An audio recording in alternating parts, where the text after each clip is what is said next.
yourself, someone sends a PDF of how many pages, how many, you know. So maybe they told this person, this is what excites me, then it didn't work out, they told another person, they told another person. So by the time maybe they are talking stage number 17, and it's just March, so they don't even want to express themselves. The most important thing about getting to know someone, even like today, for example, we just decide, I need to know who Njiru is, and you also need to know who I am. Most people try to give what they see from others, not actually what they want for themselves. Take that again. Like, for example, you get to know somebody. So you want to know someone in a perception, but they say something about somebody else, what they see. For example, I want to be treated right. You ask me, what do I love? I tell you I love flowers. But really, that's not what I love. It's because I see my roommate getting flowers. You see? So we are not genuine with who we are. And most of the time, we actually even don't know who we are and what we want. That's why you see people will talk for ages. You will talk from January to December, Nabado, you just feel like, I don't know this person. You know, I'm not able to even express if I'm going through a bad day, because that person hasn't opened a safe space for you. So for that to change, people need to be genuine about how they feel. It shouldn't be long. If this person is not what you want, it's always okay to always say, you know, I don't think we are connecting, and give a reason. Sikwambia tu mtu hapa tuoni ikiwork na umeishia ama una blue tick and ghost. No. I tell my community we are women of excellence, and women of excellence get to know and talk for themselves boldly, stating what you love, what you don't like, and when the boundaries are crossed, you are also able to communicate to it. So that is key, and that is self-awareness. And it just goes through even to our emotional intelligence. I like that. At the beginning, you had mentioned something about frustration. If it's happiness, you don't just say you're happy, you say you're excited. And most people, also myself included, sometimes you don't even know what you are feeling. And most people are silently battling with emotions. So maybe you can take us through that. Because sometimes you just label emotions like, I'm sad, I'm happy. So thank you so much for that. Emotions are diverse. Actually, if you check, I'll just still use that Daniel's book as a reference. And if you're able to get the book, it's so important to also get the book and read. You don't have to read the whole book, but go through the table of contents and try to get, what do I need? Because in that book, he mentions thousands, like almost 50 kinds of feelings. He says, anger, there is this, and he names them. There's frustration, there's overwhelming, there's disgust, you know. Happiness, there is so much. And if you go through that list, each time you feel like you're happy, you're able to say, I'm happy, or am I happy just, or am I excited? You know, because there's a difference between being happy and being excited. What's the difference? So, for example, happiness. I love chocolates a lot. And if today somebody just walks in here and he hand over a chocolate, nitaamuka, nimhug, and I'm like, oh, thank you so much. Now that is excitement. Happiness is just a good feeling. Like, it's something umekuja, maybe you have packaged a gift, you have brought me a gift, but you haven't packaged it so nicely. So umekuja tu kaniekea hapo. You know, I'll be happy you have given me a gift, but there'll be no excitement over it because there was no a great like kitu yani exciting about it. You see, so excitement is feeling like you can't even hold it. You just want to jump up, you want to do something, and happiness is just a good feeling that you feel inside. Yes. Speaking of excitement, I realize that when I'm excited, I'm unable to sleep. I don't know, maybe my body has been used to traumatic and stressful situations. In fact, I sleep better during the storms. Maybe it's because I'm a follower of Christ. When things are not going so well, I'll just sleep. Even here on this floor, on this mat, I can just sleep.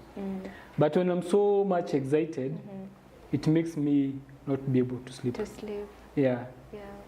Is that a bad coping mechanism? Like, when I'm so excited, like happiness can make me not be able to sleep. But when I'm sad, I can sleep. You can sleep. So that's a good question. And you know, we are different, and our bodies have different way of reacting in different stimulus or different responses. So you see, there are some people who, when they are excited, cry. And that's laugh, like literally. And there are people who, when they are going through agony, will laugh through. And that's just how they react to situations.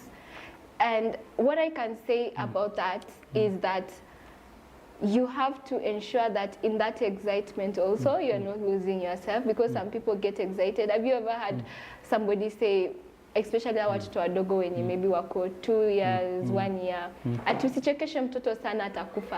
Have you ever heard of that? Yeah, I've ever heard of that. Yeah. So it just gets to a point the body can't hold it anymore. So it's very, very important to ensure that even in the midst of the excitement, if you cannot be able to sleep, you have to ensure that it's actually pure excitement and nothing else tied to it. Yeah. Because most of the time emotions, they work together, they relate, you know. So maybe it's something, a job, to say, for example, you have been waiting for a job for more than 5 years, and then all of a sudden unapata a job, na si job kidogo, job kubwa. So you are excited in a point that you can't hold it. If you're not careful, you can be knocked down by a car. You see. So being excitement is good, but you also have to know the limits. It shouldn't go beyond a certain limit. And it shouldn't also be able to make you do something that you probably not want to do on your normal stand, you know. So both good and bad emotions have a limit. You should know where it shouldn't cross and where it should cross. Because if we are not able to regulate these emotions, even if they are good emotions, they can cause fatal accidents. Yeah. Thank you for bringing that up.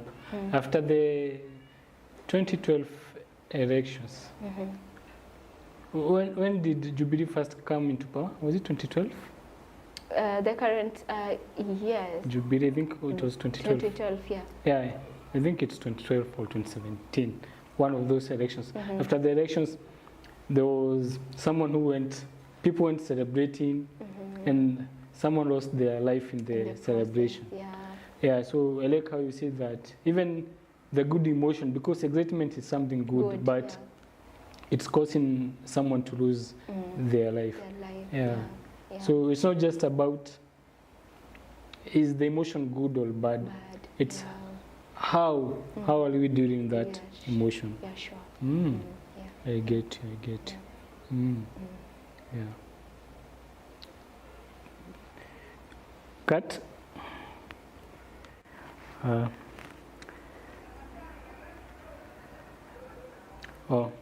So how do overwhelming emotions begin to affect our thought process? And also, how can we mitigate that from a distance? Like, when inakuja hivi, yeah, the same way before a storm, we can predict a storm is coming. Yeah, so how can we do? So that's a good question. So our emotions, actually it starts like a feeling. And then after feeling it, we begin to think about it. So feelings start before emotions? Okay, feeling is the emotion. Sorry. Feelings and thought. Yeah. Which one starts? Feeling starts first. Feelings start, then thoughts. Then thoughts, yes. Yeah, that's why I broke down into 3. You remember the feeling, the thought, and the physical. Yeah. Okay, thank you. So it starts with the feeling. I feel angered right now, you know. For example, you step on my shoe, and maybe I love that shoe so much. What happens immediately? You feel bad. First you feel the pain, and then you feel bad. Ikiatu nimeiosha siku mzima, and then now you step on it, you know. You feel angry, and you want to slap that person. So the feeling, and then now you begin to think. So the first thought will start coming to my mind, in all these people wenye wako hapa, yeye ndo ameona tu anikanyage. You see? So the thought begins to get distorted. So that's now the distorting thinking. The overwhelming emotion and the overwhelming feeling now leads to the distorting of the thoughts. And now you start feeling like, I'm not good enough, you know. I feel like this person does not treat me well. Is it because I'm short? Is it because I'm ugly looking? Should I do this? Should I do that? Should I add some weight so that I may feel loved?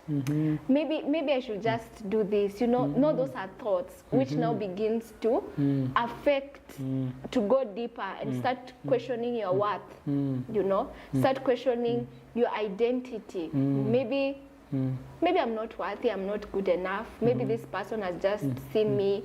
Maybe I'm coming from a poor background. I don't need that kind of attention. You see, this person is from this family. I cannot associate with them because I haven't dressed well, you know. Maybe I'm not getting a good person who will love me because of how I look. So the thoughts now becomes now the issue. And when we are not being able to actually find an outlet, a safe outlet of how we feel and what we are thinking, then now it turns to physical. Now you begin to look, how will I escape? How will I escape? That's always the end of it. When you get overwhelmed and you get distorted in your thoughts, the end part is, I want to get rid of everything of how I'm feeling. I don't want to feel like this. I don't want to feel like I'm burdening people, you know. So where will I escape from? And most of the time, sadly, most of it is always like, maybe this world is not a good place for me. You know, maybe when I go, the world will be a better place. Maybe if I go, my mom and my parents will be happy. Maybe they will stop getting worried about me. Maybe I will stop borrowing money and all these debts because I don't know how to pay them, you know. So maybe if I go, all these things will end. So people are not finding solutions, they're finding escape routes. Yeah, so everything, the overwhelming just has a way of distorting our mind. And when it distorts our mind, that's now where we lead to the tunnel. Yeah.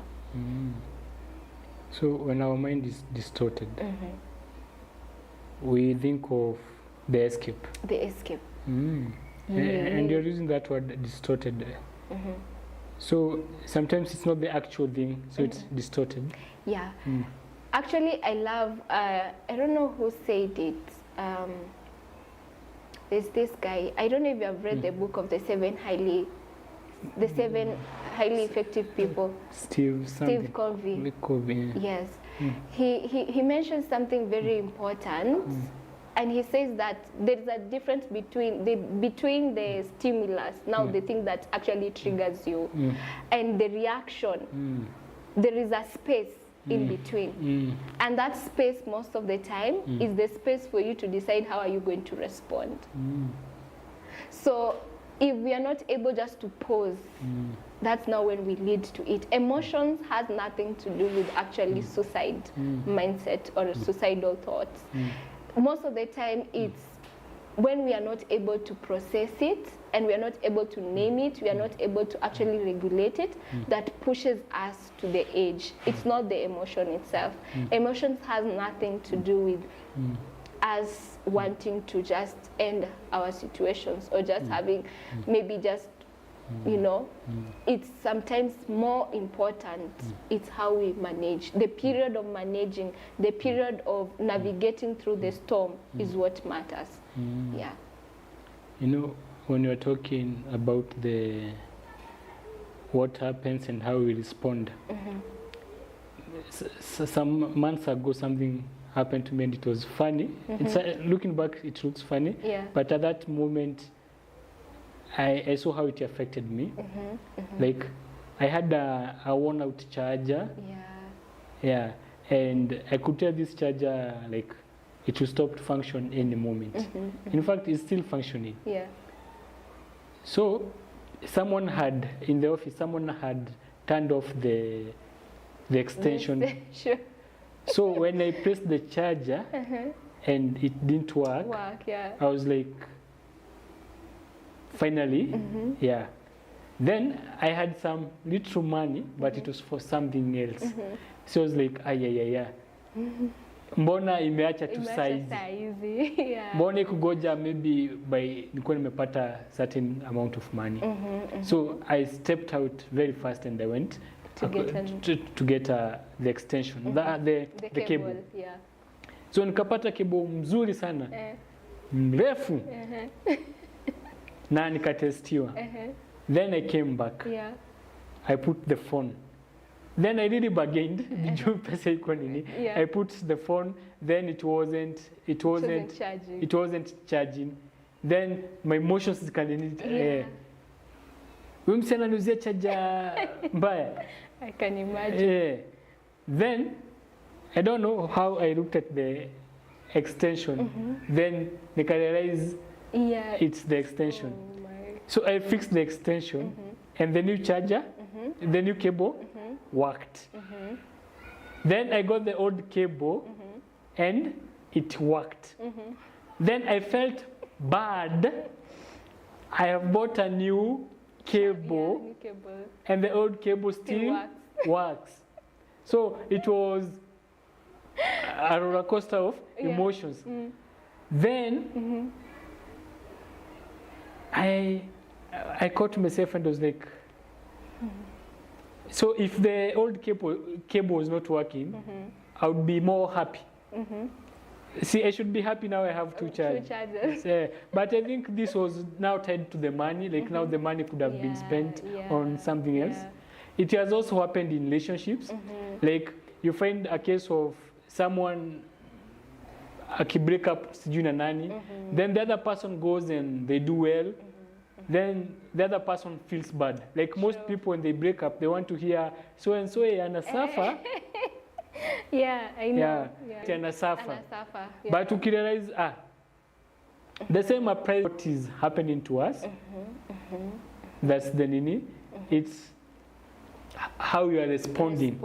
Yeah, it's how. That's very true. I love that story. Actually, it reminds me. Let me add on that story. I think go ahead. Also the cable. The cable had been given by someone. Someone I was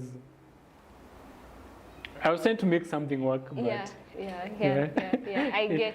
So, and in between now, when it didn't work. Now I was like looking for a sign, like, hey, this thing, there's a way something flows, and there's a time you feel like you are hitting the wall. Sure.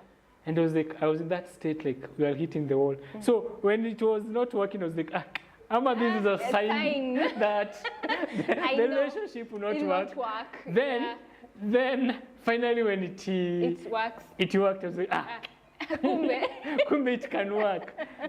So sometimes I think I ascend so much. I don't know, now it's feeling some in to the whole thing. Like now I'm ascending feelings of the charger to this person. True. I can actually relate. And I think this is one of the things that most people, especially ladies. Yeah. Okay, I'm a Christian, I'm a born again Christian. So you tend to, I have to dream. You meet somebody and you're like, mimi sikukuota. And how we feel also to things and people. And most of the time this is very wrong because it can really, really mess our emotions. And most of I can remember, I think I also had an experience with charger. And I think it's almost similar to you. I was like, I'm just gonna buy cable. Nearly buy a full charger type C. So I remember I bought this type C, this type C to C, the C to C charger at 800 shillings. So nikanua 800. I'm going to take care of this charger like my baby. It's my soulmate charger. Exactly. Because I can't can't imagine buying a charger at 800 shillings. I was like, hey, nimeweza tu charger za 200. I tap into your 19. Then nimeweza tu charger za 200, 300. Sasa here 800 leo. This is my money I've invested like. So I took that charger and I went home. So nilikuwa naichunga. So I used to have a cable but sikuwa na header. So mtu angeniomba charger ningempatia hiyo cable but not my charger because there's a way I just want it's like tie an attachment to it. So nikakaka na hiyo charger kwa ofisi. So like 2 weeks down the line the charger refused to work. So I'm like, is it nini? Nikapea mtu akaniambia, Beatrice, are you sure this charger of yours is working? Ilianzia hapo and I'm like, yeah, it's working. I bought this charger at 800. Why are you saying it's not working? And he's like, no, it's not working. Mimi nikamwambia bullet hiyo ina charging simu yangu. So me putting in my phone, by the way, it's not charging. So I'm like, why? So nikamwambia mimi kwangu kwa nyumba ina charging. So maybe it only accepts the power in my house but not in the office. Distorted thinking. So I'm really living in denial. I am not accepting that the charger is not working because I have put a lot of emotion to the charger and a lot of attachment. Sasa nimeenda nyumbani. The first thing I got home hata sikutoa viatu direct to the socket. I want to test the charger. And you really believed it? And I really believe that it has to work. In that power because kama iwako ofisi hii yangu mpaka iwork because it has been working. So you can't tell me it's not working right now. Sasa ninaenda kuweka kwa charger kwa the socket. Man, nadunga haingi. It's not lighting up like it used to. So I'm like, I know it nikahama kwa hiyo socket, kenda kwa socket ingine. See, that is denial. Charger 800. It has to work. Yeah, it has. So in the period of all that, first of all, nimebeba hiyo feelings zote of it not working from the office till home because I can't do anything else until I have to confirm that it's actually working. So nimetoka kwa hiyo socket nimeenda kwa hiyo socket ingine. Now my moods have changed. I'm angry, I'm frustrated. 800 charge ati jaka mwezi isharibika. So why? Nimeconnect, it's not working. I just sat there. Nika feel like I feel disappointed ile 800 charger. So I was like, no, I will never again. You see now, I will never again buy a charger at 800. Never again. Charger hata tunieri ninunue ya 200 and all that. And you see now that frustration, that disappointment, that anger, ikaanza kunifanya nikaanza kuwa na certain perception. Nilikoniwa. You know, nilikoniwa do zangu. I will never go to that store, you know. Kwani aliona tu niko na pesa. You start feeling this person really use that as an opportunity to get money out of you, and when ndo unakuwa unaumia, the frustration now begins to hit. So after hapo, imagine simu iko 2%. Now another pain, another anger. Simu yangu iko 2%. Sijui nitatoa wapi charger. Now I'm going to the neighbors to borrow charger, but with full of emotions. So nikaenda kwa jirani mmoja nikamnokea. Akufungua mlango yake na stima iko on. First, I'm not sure even if that person is in the house, but I was so mad at him. Even you are not sure hata kama hajafungua, hajui ni nani. Exactly. Sasa niko already nimebeba hiyo frustration. Just sasa moment si hatujafungua. You see, the point is it's not that he has not opened the door. The point is I've already coming to you with emotions from a charger that the emotions started at the office. And that's how relationship builds. They keep stacking. Not relationship, emotions keep stacking up. The overwhelmment, the pain, the frustration they keep like turning, piling, and then you can't hold it anymore. Nika knock. No, nenyo nanokianga mtu pole tu. Like gently. Nika knock ya kwanza kufungwa, ya pili gently. The next one, I took a stone. The person did not open. You took a nilichukua hapo mwana nikasema labda huyu mtu anisikii. And you know, like that's the only person that I have engaged with are the neighbors hapo. Unajua kuna wale wenye wezeni kwenda kuomba. The people you have befriended and you know that if I have a problem, I can count on this person. So I took a stone down that I can work on this, you know, I can change, you know. But at the end of the day, it's the emotional wound that you are still piling up. So nilikuwa nimefika at the edge. And then at the end of the day ananiambia tuwezi work. In text, ama call, ama pass. In text. So umereceive hivyo, umecall mse ashiki, umemcall ashiki. Nikakaa wembe, atafuta razor blade. Nikakaa chini, kwa hiyo time nimelia huku, machozi imejaa, makamasi, everything. Like I was so hopeless.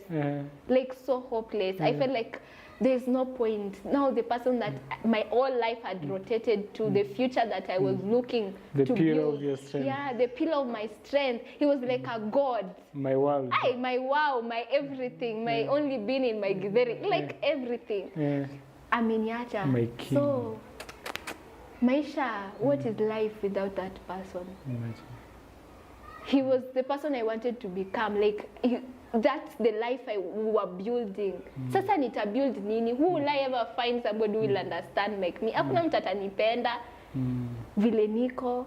You know, all those the things of feeling after nimefanya hii I'm worthless. I don't deserve any other good thing. Kaka hapo tu na wembe. So in the process of all thinking all that and feeling hopeless and nini, nikajaribu kufanya intention ya kujikata, kitu tu is just stopping me. Ninafanya hivi, nainua tena, najaribu, nalia, naacha. And then something just struck me. Call mom. What was your intention? I wanted to cut myself and I bleed to death. Like that was the pain I was feeling. I could have endured that pain, but I don't know what was really stopping me. Repeat that again. The pain. The pain that you go through, like it's what is actually was your pain ya kujikata ndio ingekuwa inasimamisha. You know. So the pain you are. The emotional pain you are feeling could have numbed the pain ya kujikata. Yeah. Okay. Yeah. So I was like, nikifeel hiyo pain, hata hiyo yenye na feel itaisha tu. And after all, I'll bleed and I will live. And I'll find peace, maybe, you know. And maybe I will not have to see him with another person because at the end of the day, if you break up na mtu ni nini ingine una expect atapata mtu mwingine. So that's the pain, the kind of thing you don't want to go through. And I was feeling like atapata mtu but mimi sijui nani atanipata. So why should I remain lonely? The easier way ni let me cut myself. So I cried. Then I called my mom. And I called my mom. Now it was like, maybe I should tell somebody I'm going, you know. People write suicide notes, but for me I thought like I was in Mombasa, so my mom was in Eldoret. You thought you'll do a voice note. What a funny voice note. Let's just talk to maliza the story. So I called my mom crying. Nililia, and I thank God for my mom because one thing African moms don't know is unaenda unapeleka mtoto shule uni and you don't expect them to get into relationships. No, you are in uni at that. I was in uni in that time. So I was expecting my mama ananiambia, nilikwambia mambo ya wanaume achana nayo, enda shule usome. You know, that's African mom for us. But my mom was there. I cried. And she took her sweet time just to hear me cry. Akanyamaza akiniambia, lia tu yote umalize, lia tu. I cried. And then at the end of the day, when you create that safe space, somebody is able to open. So after nimelia, and then it get to a point now you are just relaxed. Now my mom asked me, what's wrong? I've been heartbroken, how I feel. And apparently my mom kind of knew the person. So one thing my mom told me this is not the end of your life. Great men are out there. People who will treat you as the woman you deserve to be. So if you want to cry, cry. Sai, maliza. Right now, how old are you? I told her my age. And she was like, your age. Hata kabla ufikishe hii, utakuwa umepata mtu. Na ume move on. So why are you crying? Achana, that was not for you. There is something better for you. Ule ndio alikuwa kusahau birthday. Alikuwa kusahau birthday. Unaona karibu tupoteze mtoto mrembo hivi na mjamaa hata anasahau birthday. Anasahau hadi birthday. And those were kind of the red signs that people used to tell me but I couldn't see. So I was there crying, I cried. And my mom was like, just cry, get over it, and just know you're going far. This is not the end. Na kuniambia tu hivyo, I was like, then why should I even end my life? And that was the clicking point. She brought me back to reality. She offered me a safe space to cry without feeling judged or anything. And she was like, no, don't even think to do anything stupid. Already hata kabla hata nimwambie kenye nilikuwa naenda kufanya alikuwa anajua anything can happen. Don't do anything stupid. You know, you are an amazing woman and you will go far. And if nobody loves you, we love you. And above all, the highest, the King of Kings loves you most. So you will still find somebody worth your time, worth your investment, everything. So don't give up. There is still good things ahead. And it's okay to be left. Hata mimi akaanza kunipea story yake. Hata mimi niliachwa na pilot. Sasa na nikakuja kusettle na huyu. Sasa budako sio pilot. Budangu si pilot. So ungekuwa mtu wa pilot. Imagine. Na alikubali kuachwa. Sasa the pilot flew. They flew away. Akaka flight mode Exactly. And I moved on. I'm here, I'm happy, I have amazing kids. So if niliachwa na pilot, and you can understand pilot at my time alikuwa msee bazoo. So what is this? No, there are people out there, and I felt like, oh, okay. So hata kuna bado nitapatana hata na my lawyers, my engineers. So this should not be my end. Sure. And that was the shift. Wow. And she saved me. Yeah. She saved me. Thanks, so, Mom, wherever you are, thank you so much. You saved an angel. And right now, I am also advocating and changing someone's life. Yeah, you don't have to feel alone. Mom, I love you so much. Yeah. Mom, we thank you. Thank you for picking that call. Imagine if you didn't pick that call. I'm trying to imagine. You should not be here. I'm trying to Allow me to take you to a dark place. Kindly. Yeah. Close your eyes. For a minute, you can take time to answer, but for a minute, imagine you called but your mom didn't pick. What could have happened? Well, I'm trying to imagine, because when I was making that call, I was in a balcony. Yeah. Balcony? Yeah.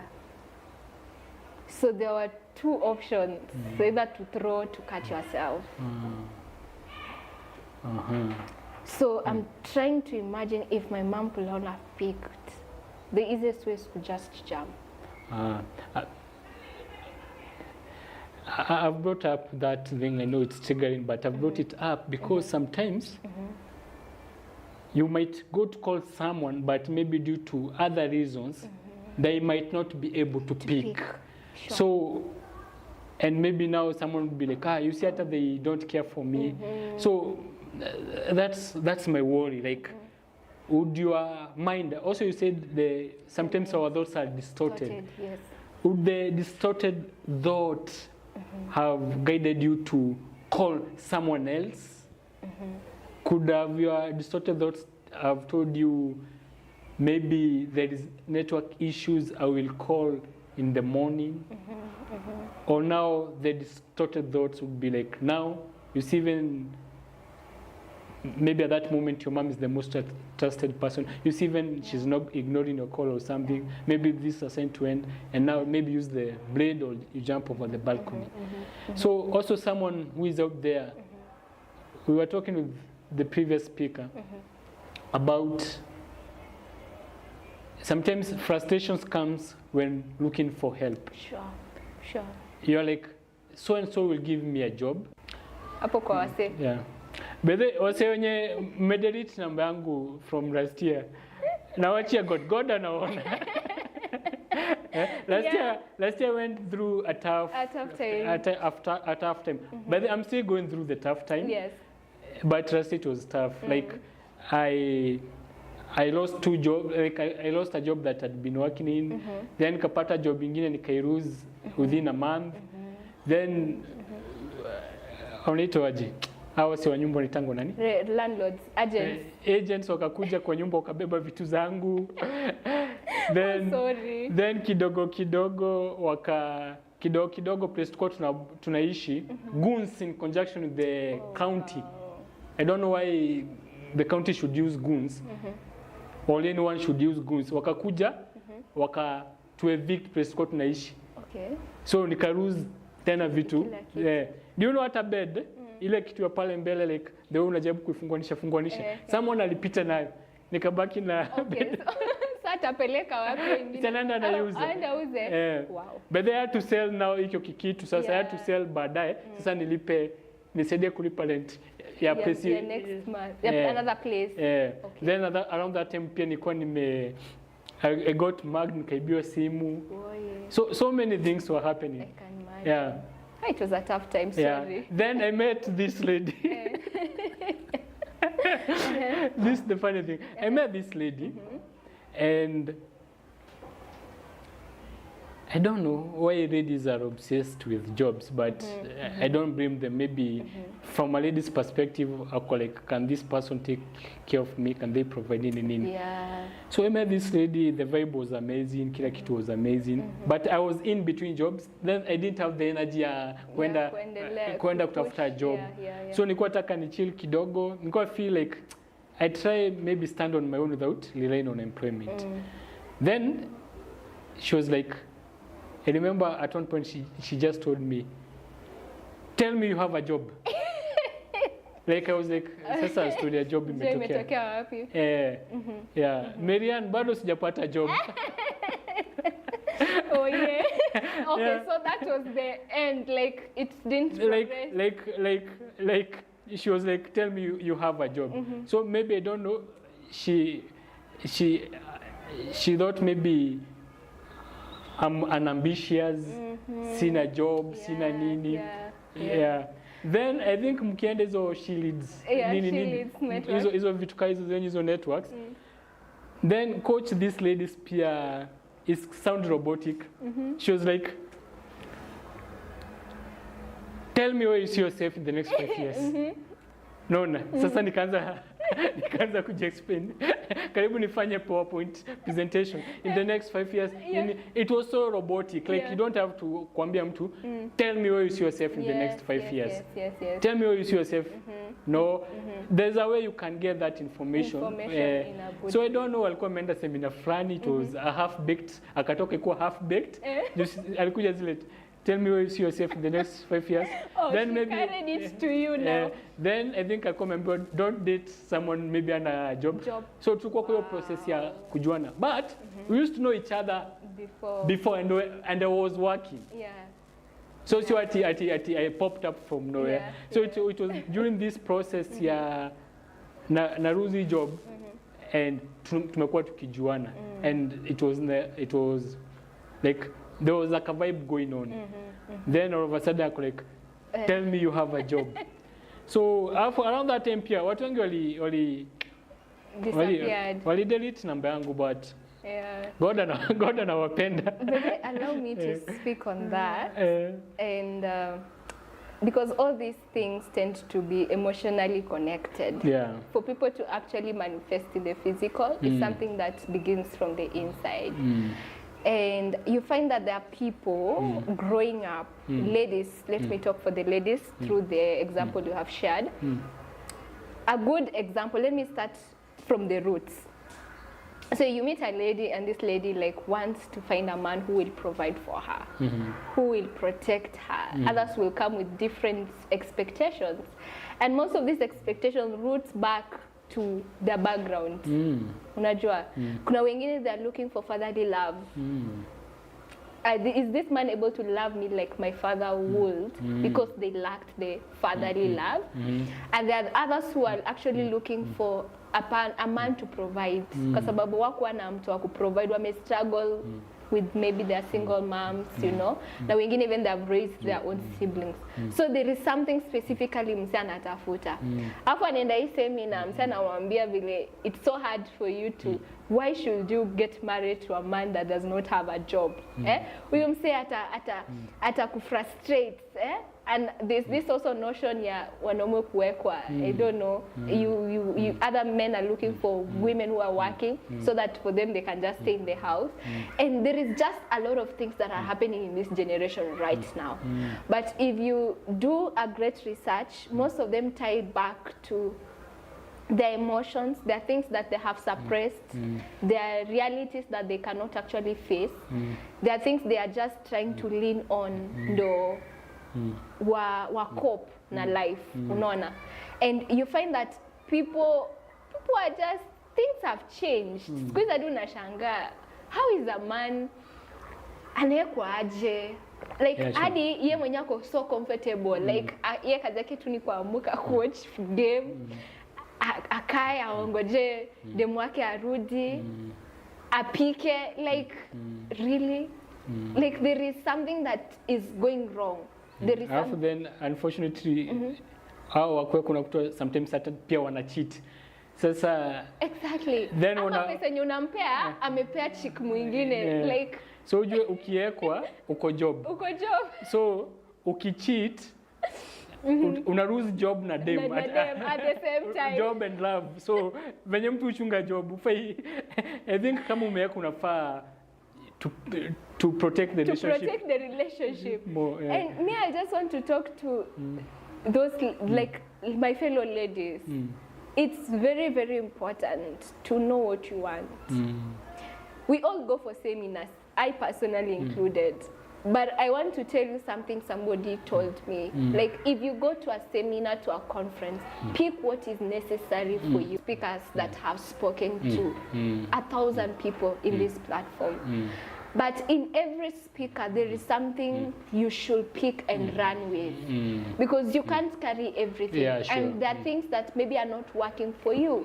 But there is something specific you have carried that will be a benefit to your life, to your generation, to your future, to your career, and that can change even the kind of relationships that you build. Yeah, sure. And this is a very, something you need to not, even Shonia, you can't date somebody who does not have a job. It's very wrong. That was not it's gonna ati I'm marrying them, I'm dating them.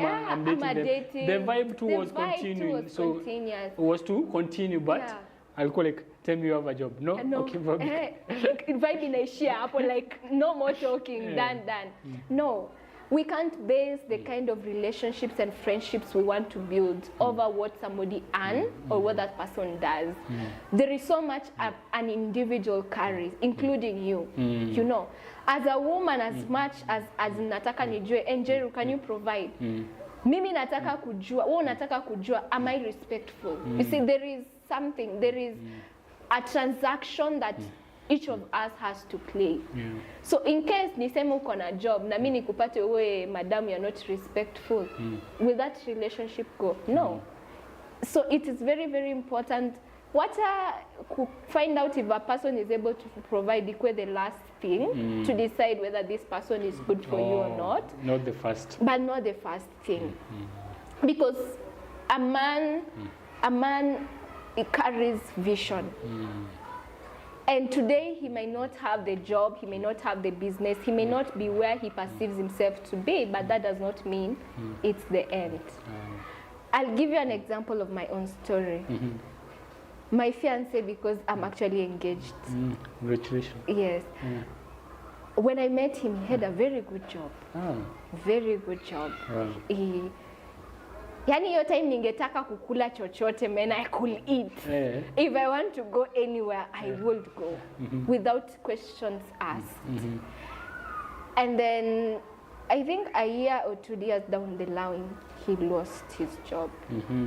During it time ya NGOs and all this, kukakuwa na hizo cut-offs and all that, he lost his job.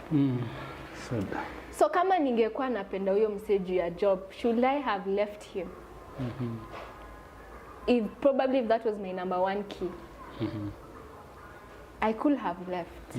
But because it wasn't about that, that was not my main, it was the last thing I looked at. But the main thing was all the qualities I was looking. Was he a man who knows God? Not just knowing God, does he love God? Because there is knowing and there is and does God know him? You know, there are people there are people exactly. So that was the thing I was looking for. So I kept all my emotions about how I felt, because you know the vibe is good, which is cultivated by the emotions. Yeah. The excitement that mnaongea hadi kuanzia 7 mpaka 3 a.m. Yani conversation haiishi. So that excitement, those are emotions that you are investing. But put the emotions aside and start looking at this person in the logical way. Who is he? And is he aligning to my values? Is he aligning to what I want? Is he the man that if I close my eyes, I see a future with? Si ile ya kuforce. Ile ingine, ile ya, by the way, if we lack money today, na tuamue tunarudi ushago, how will it be? See, the tough questions, now that's when you get to know if this person is for you or not. So, to cut all that thing short, or what I'm trying to put across is there is so much more than just what we feel. Sure. Because feeling is something that is temporal. You know? Marriage, unasikia watu wanaingia, mtu anasema 2 years after mmedate vizuri, maisha, kwanza dating life is so exciting, you go out for Java, you get gifts and this and that.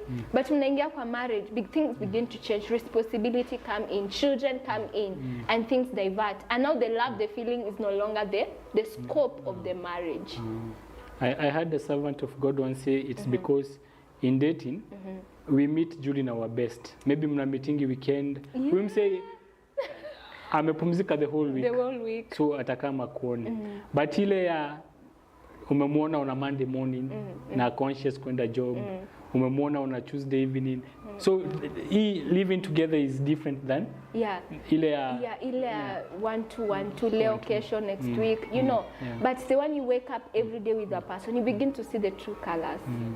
You begin to see huyu msee anamkaa amejama ama anamkaa amefurahi, and you have to deal with all those kinds of emotions, all those kinds of suppressed things that he has been handling behind the scene that you could not see. Anaenda job anapigiwa kelele na HR yake, hiyo uonangi because you don't live together, but now you are living together. That person comes and he feels like, oh man, I just want to be alone. Na wewe unachukulia hiyo as a threat, you see. And then now if you're not able to speak, useme, by the way, today I had a very stressful day at work, and I just feel like I need some space. If you're not able to communicate that, the other person will take it in another way. Na yeye ata feel like, huyu msee hataki kuniongelesha, you know. Na pia, if people are not able to communicate how they feel and expressing both, useme una feel aje, mimi niseme na feel aje, kutakuwa na ile those suppressed emotions which eventually explode. And that's why small things like flushing the toilet, Colgate umefinya wapi, inaleta burn up anger and conversations. So love does not have to relate to what a man is able to provide or not. They should provide. I'm not saying that sasa mkae, murelax, mufanyiwe. No, they should provide. But if you find a person in a situation that they are not in a capacity to, the best thing you can do is to find out where you can help. Like, for example, for you, like, you are a mental health advocate, you know, you advocate for mental health. There is something you are doing right here that nobody can see the sense of it. But eventually, when this thing begins to make sense, great things begin to happen for you. And if great things begin to happen for you, that person that asked, did you get a job, was like, unafanya kazi? No, but why are you driving? Why do you have a big studio? Why do you do this? Why do you do this? Because it is not where you work, it is what you do that makes the difference. Where you are going, the vision, the purpose that you have, and how you are actually pouring yourself into it daily, that makes the difference.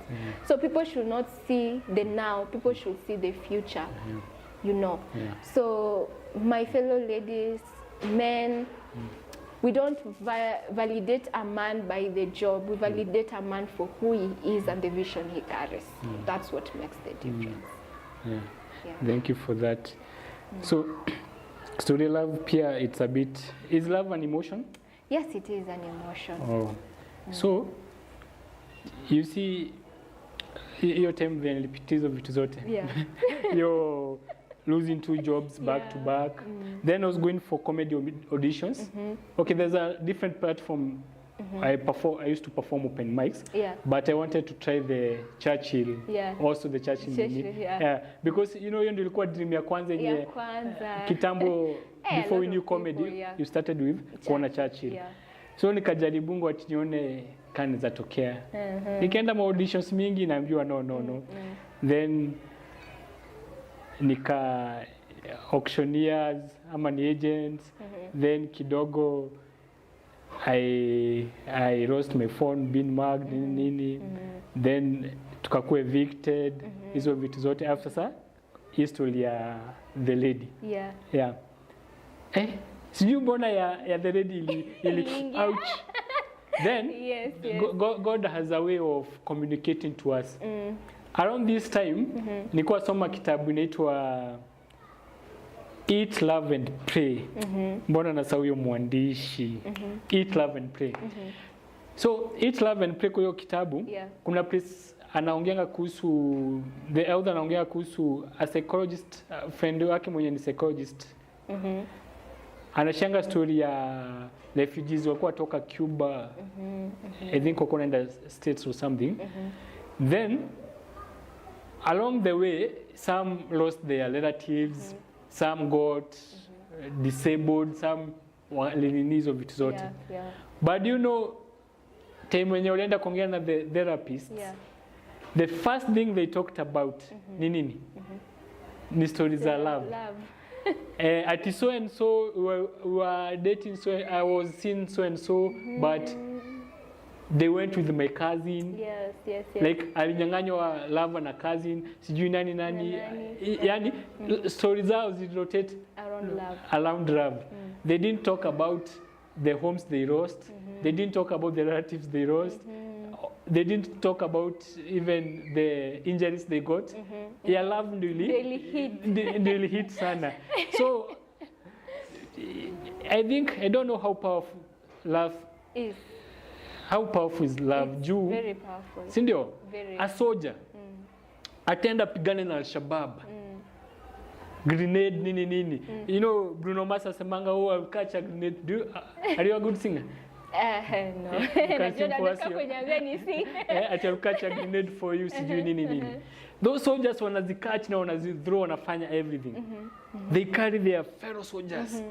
Then wakirudi home kidogo, sijui wife amefanya nini, anamaliza wife.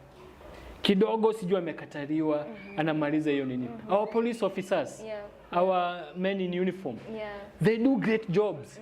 Hao ndo kulikuwa na sijui maandamano, hao ndo wanatokea. Msee akikufa, hao ndo wanatokeanga kwa scene, sijui nini. So, but kidogo akikataliwa, anamaliza hiyo demo. Kidogo boss wake akichukua, lakini mbona boss achukue demo? Boss akichukua demo, anamaliza boss na demo. Anamaliza boss dem colleagues. Yani, you see, love is so powerful. Very. Love is so powerful. Like, unaweza kuwa pitia vitu mingi, but kama mtu anakupenda vizuri, you will handle it. Yani una feeling I can handle this. And I think why we are saying it's the most powerful, it's because even in the Bible, the Bible says that love is the greatest of them all. Like it is it carries the weight. It is also love that granted us the access to the throne of mercy. Amen. You see? Because if God, our Father in heaven, could not have loved us, he could not have sent his son. It is because of the love he had for us that now we have received redemptions of our sins. So love rotates. It carries so much weight. It carries so much weight. And that's why it's one of the things that when you begin to love someone, it gets inaingianga deep, deep, deep, deep. And each time you see people doing these kinds of behavior, killing the other person, killing yourself, it's because the greatest imetolewa, like it is broken. So there is nothing that feels enough to fill that space. I have a solution kind of, but it may not be the best. But sasa hii for men, I don't know if even women it fit. So if love is the greatest, but love inaweza to destabilize kidogo. Sio kidogo, inaweza to destabilize sana. Why not try and make love not to be the greatest? To bring another antidote. Tuweke love, tuweke purpose. I love so that. The purpose ikue great, and even when you're in your purpose, you'll easily attract love. Because if you're in love, but they cannot talk in love and they'll never discover their purpose. So niko comfort zone, like nishapendwa. So like do tuji, and this is for people. You know, people are different. There are people who love deeply, passionately, intensely. So if you realize like you go all in love, you hold kidogo. I'll use you as an example, but it's okay. A good example of a bad example. In that relationship, you lost yourself. Yeah, sure. No. The man who said venye alikwambia it's over, it felt it's over. Totally. It's over. All, including yourself. Because you are not. I think purpose also applies for ladies. It's because also you didn't have like a purpose of your own. Myself. You didn't have an identity of your own. But if you're in your own purpose, your own identity, if the love doesn't work, you still find yourself. You still continue. Like that lady after that incident, I think by then I was almost, okay, I would say I was in my purpose. Not I was almost, I was in my purpose. So after when your job released and everything was falling apart, that's what kept me grounded. Na pia God na maombi and everything. So that's what kept me grounded. But if it was many years back when I was being defined by job titles, and then huyu amekuja, do you have a job? It would have made me crash. Yeah, it could have crashed. Yeah, so stabilize yourself with purpose. Then love. Don't lose yourself. Kabisa ati for someone. For someone. I totally agree. Sindio? Yeah, and that's why we in She Leads Network, actually She Leads, the She is an acronym of self-awareness, healing and empowerment. So I really advocate for ladies to know themselves. Because there is when I learned by this jijui. I don't have a purpose of my own. Like kila kitu yenye nilikuwa nafanya ilikuwa ina revolve around someone. But if you know who you are, and also that solution also will apply to all the ladies as well. Like let's say just people in general. You have to know your purpose, and knowing your purpose has to start by knowing who you are as an individual. And most people ask yourself, sasa who am I? Like ukiambia mtu tell us, like mtu akikwambia sasa nitajua aje mimi ni nani? You see, that's another question. That's a very key question. And knowing who you are, it just has to start little by little, by starting to know what do you love, what are your values, what do you stand for as a person. For me is respect. Like my father has taught me that since I was a small baby. My dad always says that there is no way you can be able to be honored if you can't be able to respect and humble yourself. Lazima hizo vitu mbili ziendanishe. And he used to say, it doesn't matter the title, ukwe CEO, ukwe nani, ule mtu mdogo ule kabisa, ule gatekeeper, ule mwenye anafagia, mwenye anakupikia chai, respect those people. Respect how you talk to them, how you treat them, how you correct them, because that is one thing that will make you get to higher places. And that's how you leave a legacy behind, by respecting people. So I started learning how to respect, whether you are big or small, whether you are somebody I have never met, whether unauza nini. I don't look at what you do. I look you, because you are a person, you are a human being like me, and you also deserve a little bit of respect. And that is one of my values. So I keep aligning myself with that. And most of the time you find that the thing you do or the thing you give is what you receive. Most people say, tunapendana, but we don't give or show that love. So we can't give what we don't have. And even love has to start from within. You have to love yourself first to love the other person right. So purpose has to connect. It's the first thing. Jijue kwanza. Before you enter any relationship, before you start quoting, hata ukiwa una quote, in the process, and not quote like dating, the quoting part, start knowing who are you. And if we get together, like, what is our purpose together? Is it aligning? And that's how far we can go. Na hiyo ndio to keep together even when the love begins to fade away, because it does, especially in marriage, because when you start having responsibilities, uko na watoto sasa 5, wote unataka kutafutia school fees, na uko na kazi yako bwana. You see, kutakuwa na those lovey stuff as it used to be before, but the purpose that both of you have is what will sustain the marriage. Yeah. The late Miles Monroe, there's someone talking about God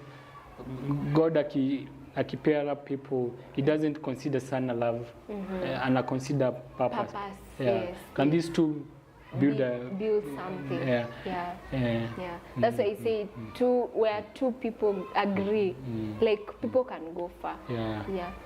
So it is not about love, it's just about the agreement, the commitment that we put in the work, and also how we are trying to show up for each other. That makes the difference. Sometimes it's not even the love that keeps people. Moika hivi kajiuliza, the people that you desire to have in life, for example, the good figure, the good looking, most of the time is not what you get. Do people ask why? It's because if you get the good looking, because that's what the eyes and the flesh want, but what about the purpose? Yeah, sure. That's why people don't get far. If you marry someone for the looks, it will not last, because eventually the looks zinaishanga, msa anapata mtoi, the guy anapata kitambi, and things begin to change, you know. So the best thing is marry somebody that you connect, get into a relationship with an end goal. Si ati tujaribu tu, tuone mali tutafika. If it doesn't work, we end it there. And if you feel you are not ready, it's okay just to have friends. It doesn't hurt. Correct me if I'm wrong. So nilikuwa najiuliza, how can we control our emotions and everything? But I got a tattoo last week on Sunday. So you can't onyeshane, but anyway. So I was like, I had anticipated itakuwa painful. Then nilikuwa naangalia what can I do to reduce the pain. Guess the recommendations? Alcohol. No, in fact hata wanasema don't take alcohol. For real? So how do you do it now? Like wana suggest one, enda kama umekula vizuri.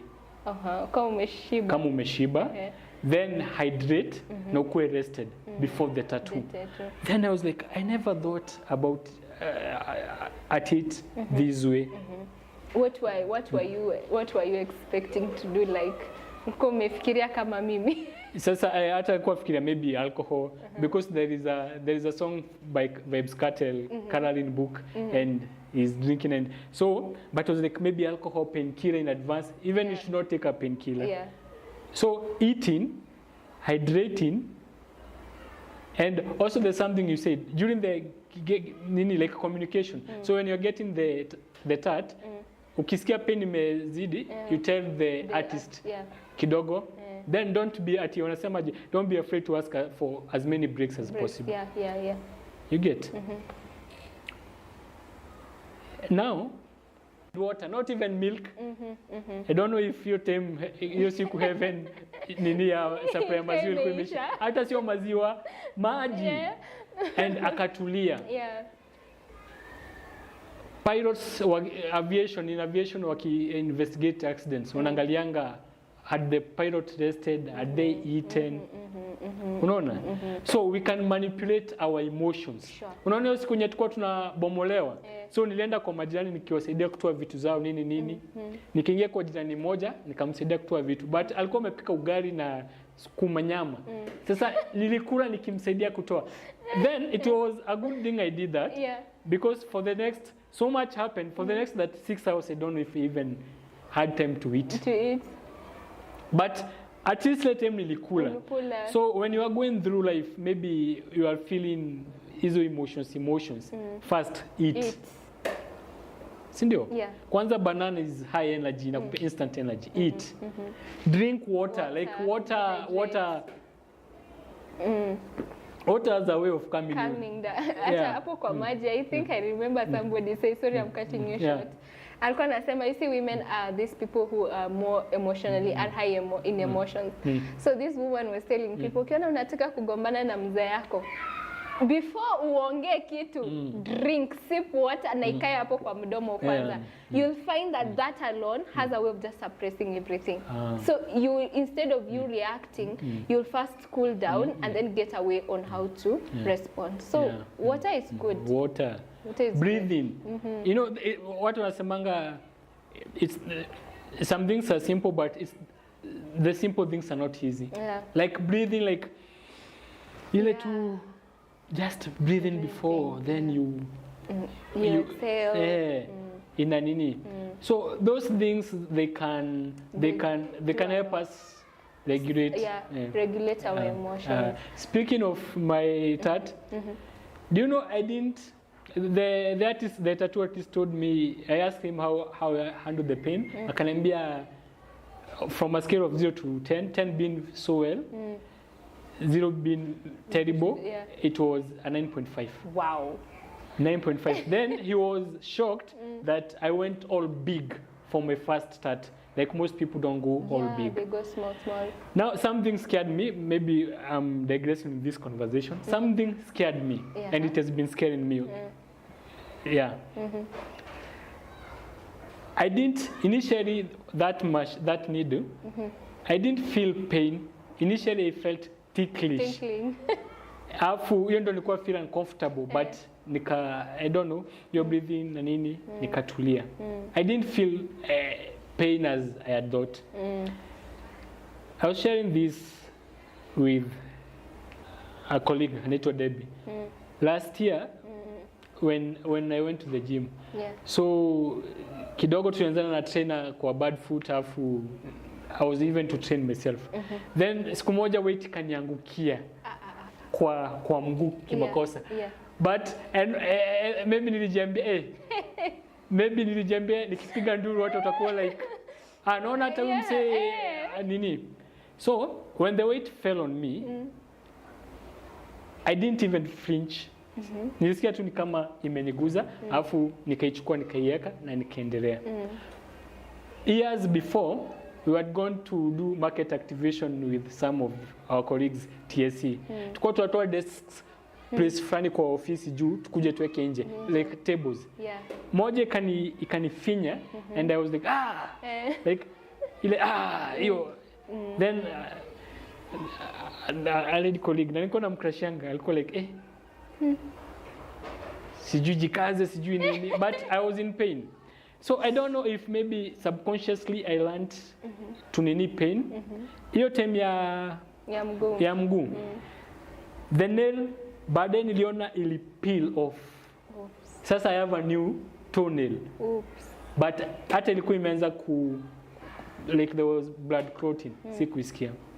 Another time later in life, maisha kanisukuma, nikasema I can start my own business. Nikaanza kupikanga ma KDF. Mafuta ikanichoma mguu. Ikanimwagikia mingi. Everybody, sasa tulikuwa na watu wengine. Everybody was like, will feel pain on my behalf. Yeah. But I realized you staki kuwasikia hata music. But I didn't feel the pain. The pain, yeah. So I don't know if this it's a bit scary for me. Yeah. Like my pain tolerance has gone reduced. high. So and for someone to take their life, two factors have to be in place. You need to be able to tolerate the pain, and you need a certain level of fearlessness. Yes. And I thank God now I'm more self-aware, and I'm not in a suicidal state. But if I was in a suicidal state, saizi, it would be dangerous for me because pain tolerance iko low, afu fearlessness yangu imeenda another level. So right now it would be scary. In fact, I'm paying my pain tolerance irudi. Yeah. So what I can say is, especially in the pain tolerance, maybe you're not the only one. Maybe there is somebody else out there as well. So I remember when I have worked with a psychologist for a year, and I used to do a lot of research when we were working together. And one thing I can say, you see, pain, some of the time it's a nerve. So most of the time I will recommend that you go check your pain nerve, and because it's something, it's not just something that happens. Najua ina connect to the brain. So when you do not get to hear the pain, inamaanisha ija-register kwa akili. Jesus. Because it's something like a transmitter. Tuko na nerves. We have nerves, we have neurons in our bodies, like things that work. And everything inaanzianga kwa akili. Like how we walk, the pain we feel, and all that, it's something that actually works in our brain. Ni kitu inafanya messengers in our bodies. So if you're not registering pain, it's something you need to check. If there is something that maybe it may lose, it may but I need to do that. Yeah, you need to confirm. Jino, like there was easy because you need to feel pain. Like ilikuwa inanisumbua, nilicheza nayo, nikacheza nayo. But then tulikuwa field work na some colleagues. So walikuwa mbele, nikabaki nyuma, nikacheza nayo. It was causing discomfort, not pain. Like not ati nilikuwa sikia inanigwara.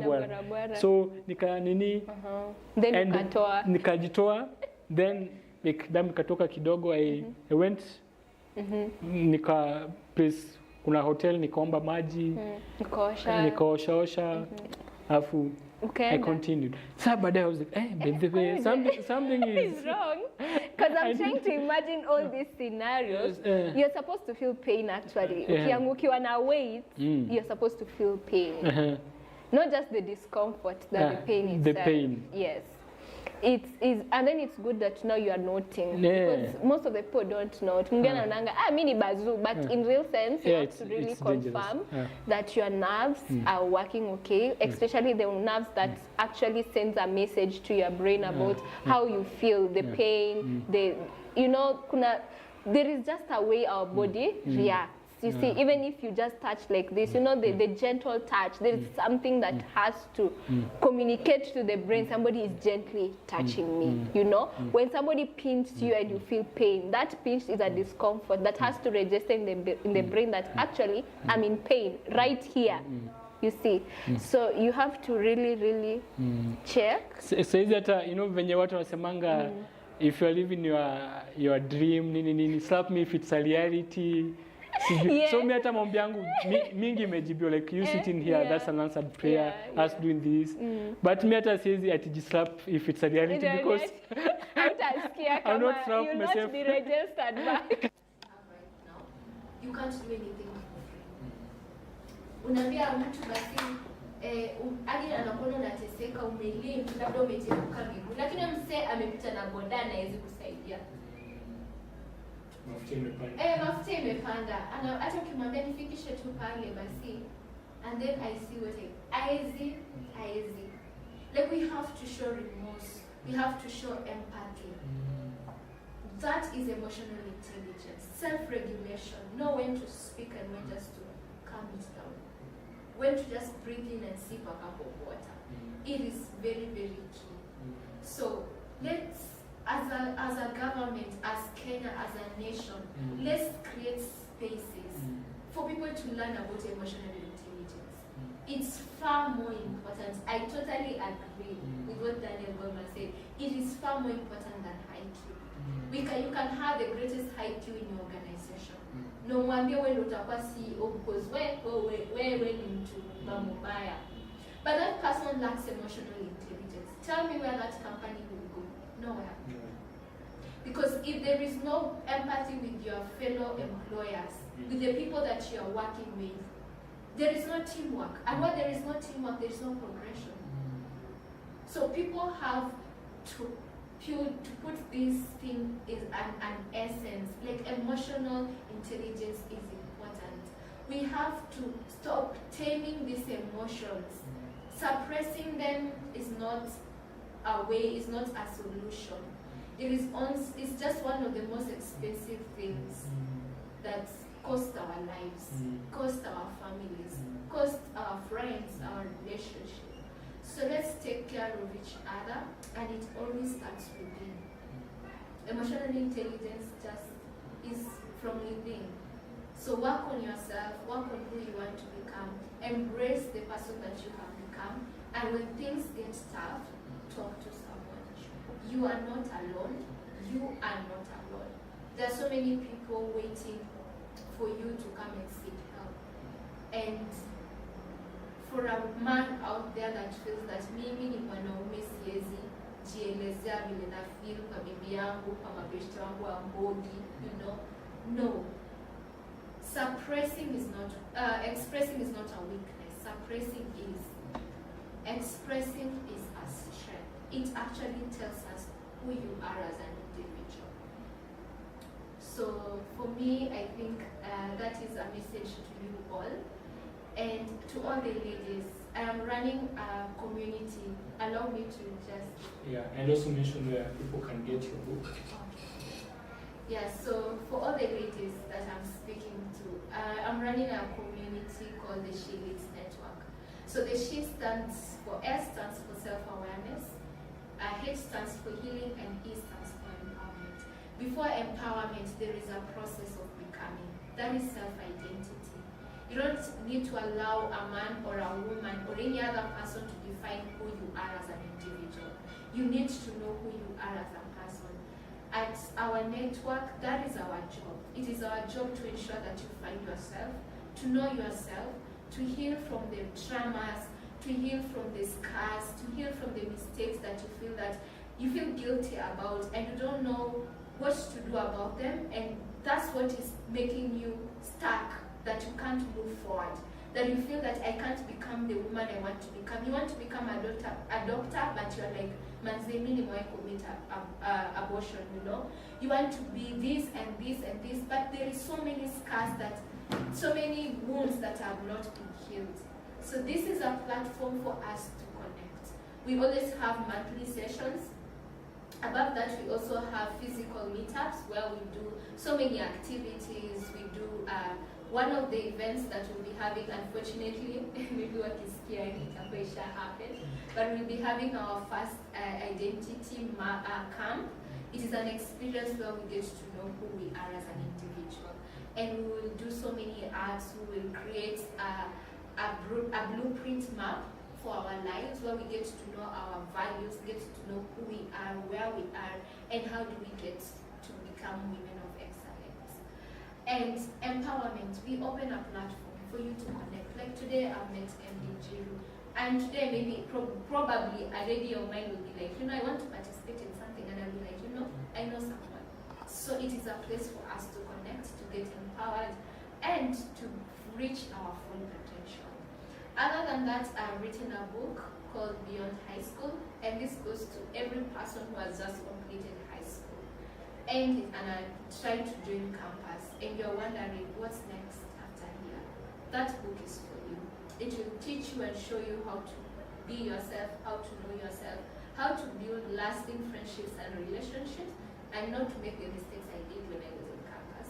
And lastly, sexual awareness, because sexual is integrity. If you don't keep your dignity, most of the times it becomes a limitation to becoming the women that we want and also the people that God has intended for us.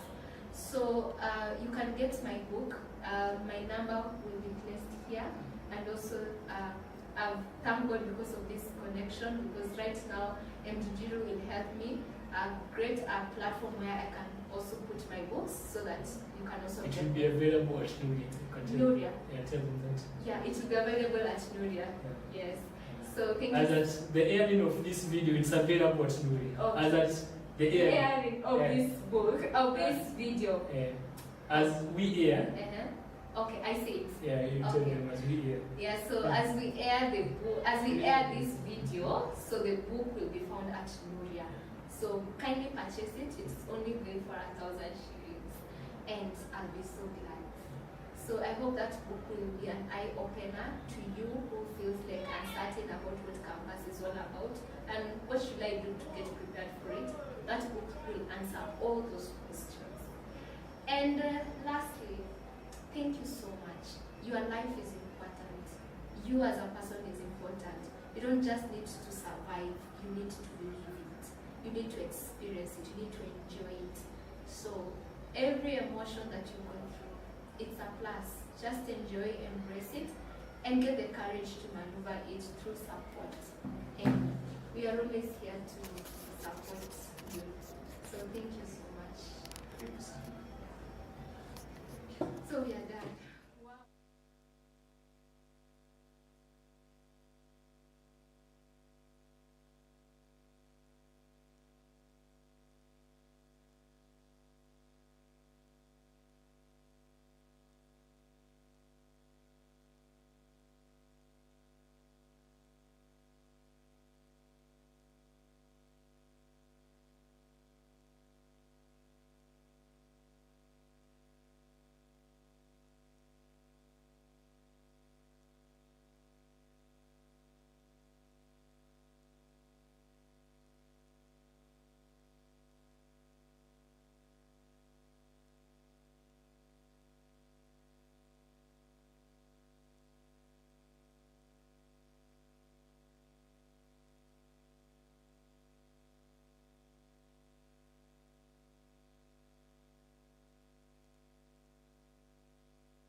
Hello everyone, my name is Beatrice Mbithe. I'm a mental health advocate. I'm also the founder and the CEO of She Leads Network.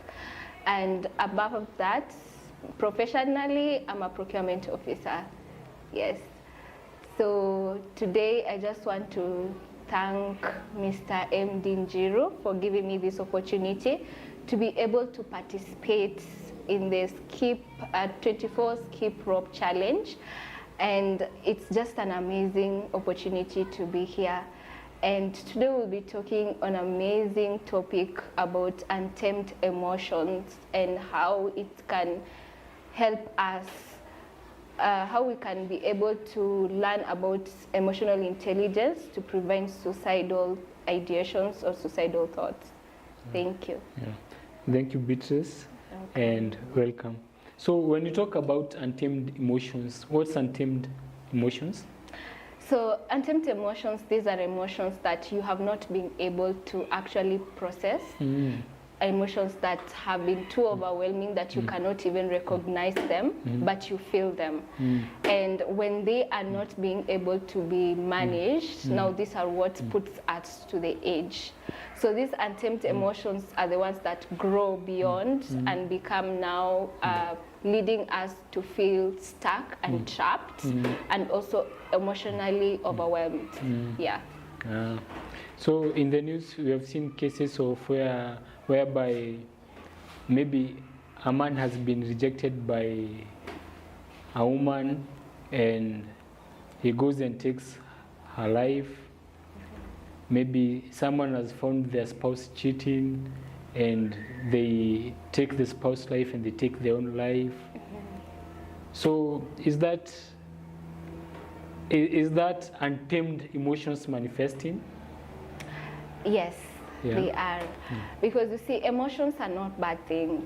And we are all human and we tend to have to feel them. We have to feel angry, we have to feel happy, we have to be joyful. At times we will feel frustrated. And that's how life is. Life is both good and it's also bad. And in both seasons, we have different kinds of emotions. So for example, of the example you have just given of a man who has been rejected by a lady or has found his lady cheating.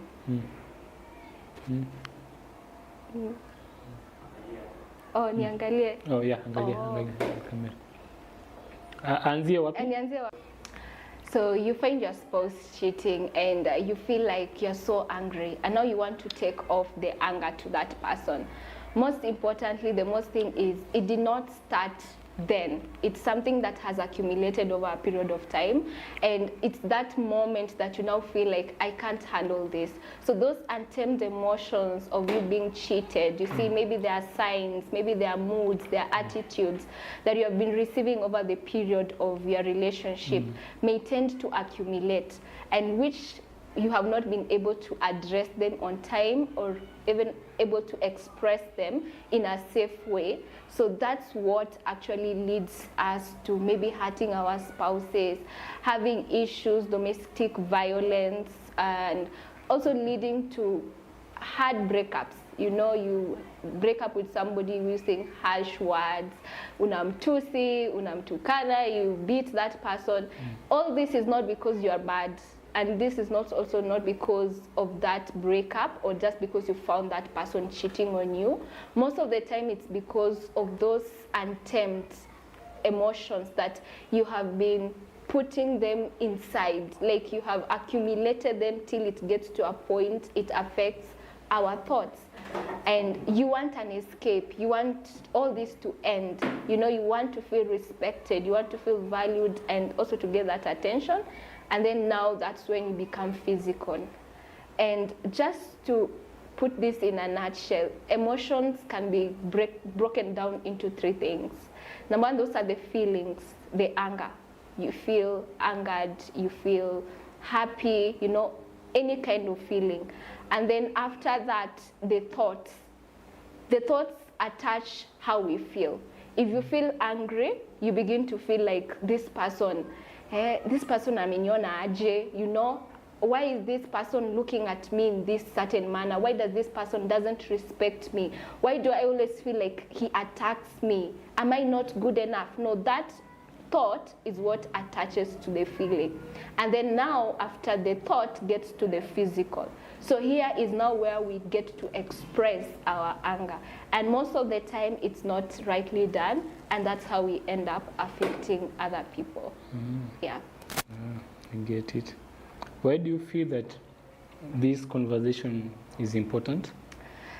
So emotions is something that a lot of people don't talk about in a matter of, they don't seriously put the effort to it. You know, mental health and emotional well-being are related. If our emotions are not okay, that means our mental state is not okay. It's something that correlates. They work together. If you are not happy, let's take for example the ladies. I really deal with a lot of ladies, and I being one of them. There are those times we feel like, today I just want my space. Today I don't want to talk to anyone. I just want to lock myself in the room, eat and sleep and all that. You see, that is an emotion. It is a mood. And from the mood, most of the time it's something that may be caused by something, triggered by something, an event, or even just a physical hormonal change, you know. And if we are not able to understand the emotions that we are going through, it is very hard for also us to be able to process them. And that's now when we are not able to process our emotions, to name our emotions. Those are things now that lead us into a very bad state of mental health. Tunakuwa na depression, tunakuwa na stress, which stress that cannot be able to be handled, or severe stress.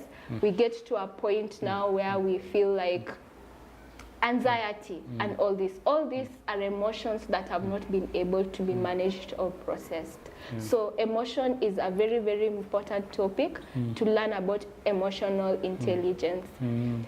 Just to mention, I don't know if you have read the book by Daniel Goleman. Emotional intelligence. Exactly. In that book, he specified why it is more important to know how emotional intelligence is more important than IQ.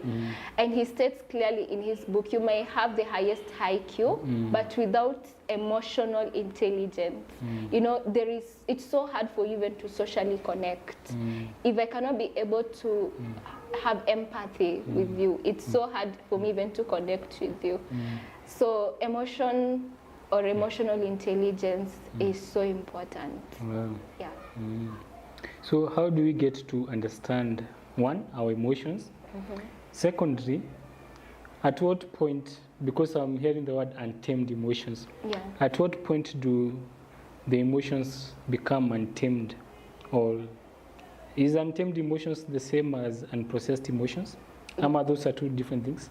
Okay, so unprocessed emotions and untamed emotions, they are almost similar, because these untamed emotions are the emotions that you have not yet processed. You don't know about them. You feel them, but you cannot know about them. So when you are not able to know, it's so easy, it's so hard for you to actually tame them. So the process of actually knowing is now the process of getting to just unleash, to know, why am I feeling this way? What is this emotion that I am having?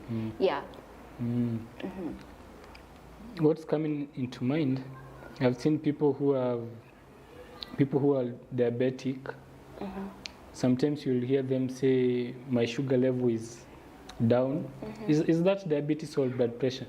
Sijui sukari yangu imeshuka. Then they know, sukari yangu imeshuka, I need to grab something to eat, ama insulin ama nini. So is it possible to reach a level that hivi venye nasikia nitakasirika, ama nikikasirika na in this state I'll do something bad? Is it possible to reach that level of self-awareness? And what can we do? Una feel like venye nikiendelea kusikia hii hasira, something bad will happen. Yeah, it's very, very, very possible.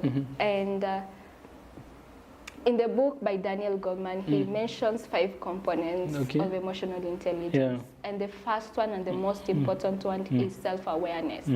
Like being able to feel and know how you feel is key, because that is the time to be able to know, should I pause, should I continue, or should I react? You see, most of the time where emotions get out of hand is when we are not able to actually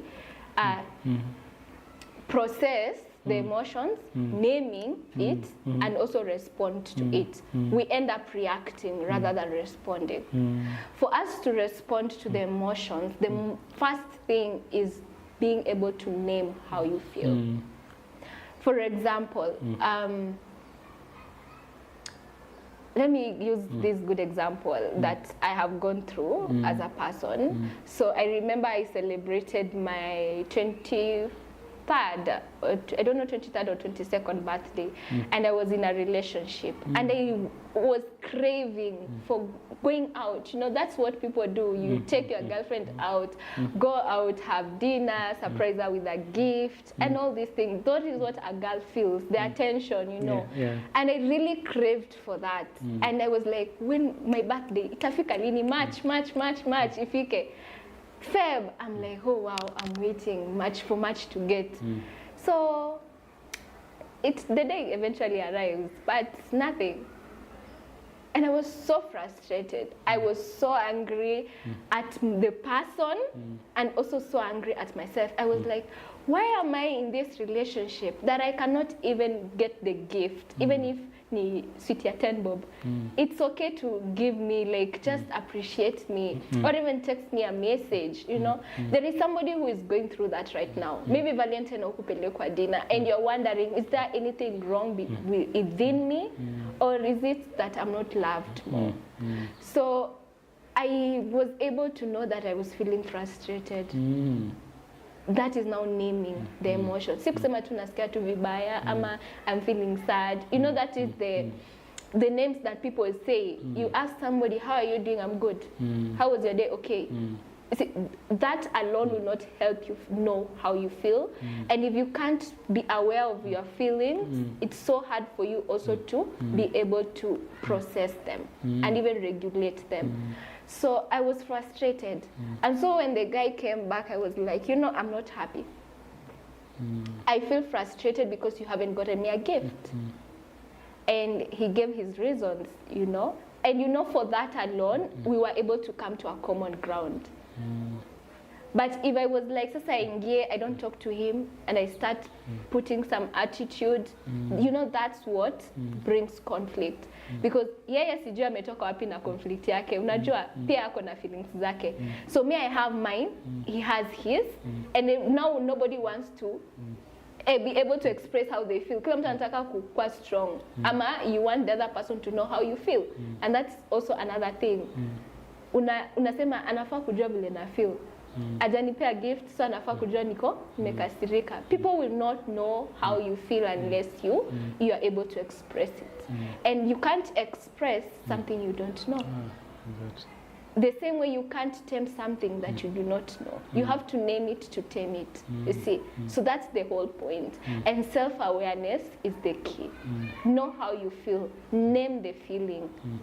You know, you have been taken out, you were given roses, but you don't like the rose, or it didn't smell as how you expected it.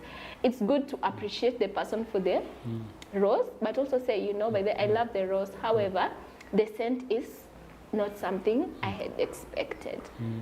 So self-awareness is something that we can get to, but it has to start from within by actually getting to know how are you feeling, naming it real. Not just saying okay, not just saying happy, you know. If you are happy, it has to be more, I'm excited, you know.